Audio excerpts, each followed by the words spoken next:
Hello students, my name is Avinash. Today's topic is transistors. So this is the lecture overview. What we have in the transistors is uh, what do you mean by a transistor, the history behind the transistor, and the types of transistors, and what are the characteristics, how many characteristics we have. Those three characteristics, like transistor will be having common emitter configuration, common collector, common base. And what are the applications, different applications where you use this transistor. Okay,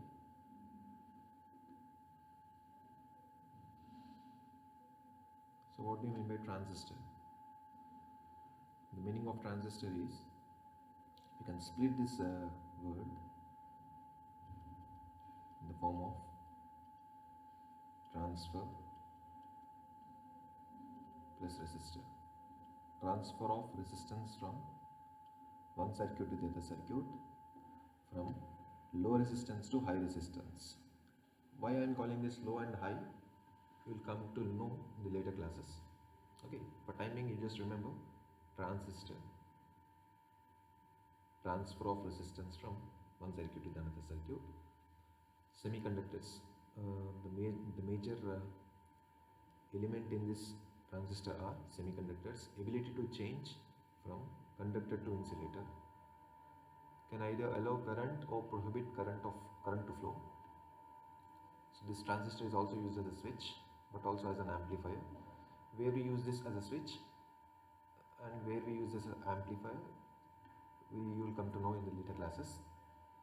An essential part of many technological advances will be based on the transistor.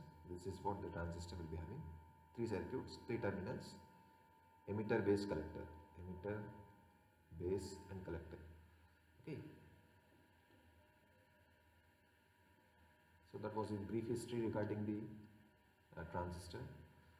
So this is what the Marconi, who invents the radio. Generally we all know radio will be having a transistor, which is generally used in 1895. So the problem regarding this transistor, earlier the first transistor was used in as a vacuum tube. Vacuum tube used for amplification, used as an amplifier. Okay. So later that vacuum tube is replaced by a transistor. Okay. Lee D. Forrest improves on Fleming's original vacuum tube, which I have discussed here, to amplify signals. So there are disadvantages in this one. Cost purpose, it was very high. Power loss is also very high. And coming to the age, means aging effect is very less. Age of the vacuum tube is very less. So used as a third electrode, vacuum tube, too bulky for most applications. So for that reason we are going for the recent trend, that was replacement of vacuum tube by transistor. So transistor was born in Bell Labs in 1947. Before 1947 we used to have vacuum tubes. So the vacuum tubes were replaced by transistors. Okay. Transistor generally used for amplifiers. Transistor used as an amplifier in active region. We will come to know it. So this transistor is made by Brattain and Shockley. So this is also made out of germanium. Current transistors are made up of silicon. Silicon is just like a sand material. You can see like this sand. Same emitter, base and collector. How transistors work is, for fourth group elements are called pure semiconductors. For that, if you add a third group or fourth group elements, these are called doping elements. Okay. If you add third or fifth group elements, so doping, adding small amounts of other elements to create additional protons or electrons. P-type means Fourth group, what is the valency electrons? Valency elements are 4. Valency group elements are 4, fourth group. Okay. For p type, dopants lack a fourth electron, boron and aluminium. For n type, we have additional 5. For fifth group, what is the valence electron? We have 5. For third group, what is the valence electrons? We have 3. So one is what? Deficient here. One electron is deficient here. One electron is deficient here. One electron is surplus here for fifth group elements. So these are the n type. N type are what? Fifth group elements. So the examples are phosphorus, arsenic. So importance will be what? Current flows only from P to N, just like a diode. If you see a diode like this, diode will be having P and N, unidirectional current flow. Current always allows from P to N. So these are what they. To understand transistor, first we need to know the diodes and the biasing of a diode. Okay. Diode, and diode will be having differently P and N junction. If you give P to P, means voltage supply positive given to P region,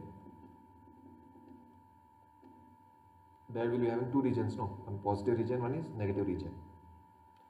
If you give positive supply to P region and negative supply to N region, like poles, like same polarities, then it will be what? Forward bias. If you give in opposite direction, this is N, this is P.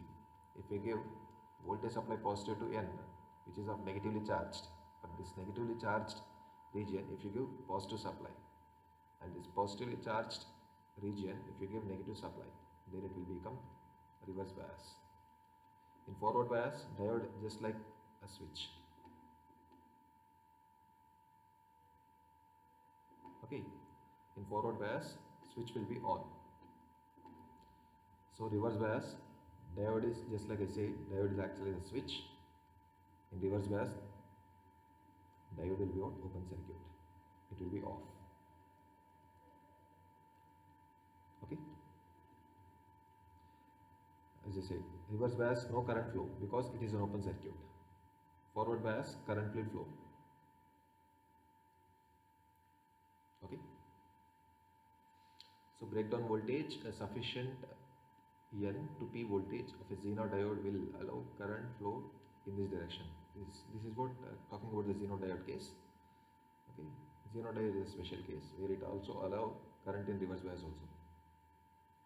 So BJT. So BJT will be based on the classification. BJT has two types, NPN and PNP. What is the three adjacent regions of doped silicon is base, lightly doped, collector and emitter. Emitter is what? Highly doped. Collector is moderately doped. You can see these are what the schematic diagram. This is what the circuit diagram. Circuit diagram for, if arrow is what? Leaving here. Arrow is leaving here. This is called NPN. N region, P region and N region. Transistor is nothing but sandwich of two diodes, NP and PN. Okay.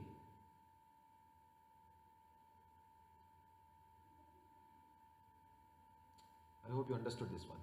So most commonly used the transistor is what? NPN transistor. I hope these are the basic points will be clear now.